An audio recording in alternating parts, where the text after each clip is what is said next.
When I first entered the blast zone, the devastation was overwhelming. There were trees down everywhere, there were broken tops, there was ash.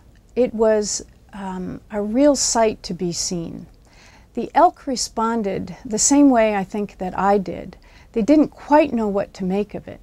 Some animals that were probably very inquisitive moved into the blast zone to explore, but they didn't stay there because there weren't the requirements that they need.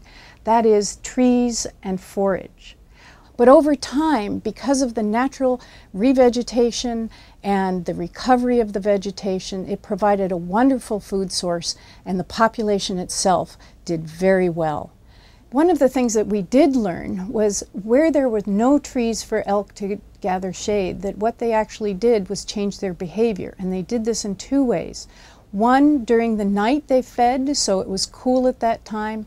Second, they would have short bouts of foraging, and then they would lie down on the wet, muddy areas and conduct their heat to the ground, and then get up and feed again. So even in an environment without trees, elk were able to cope with the hot conditions during the summer.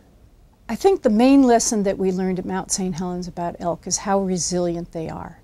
If you provide them cover to some degree, if you provide them a lack of human disturbance, and if you provide them that very important forage base, they can survive in most habitats.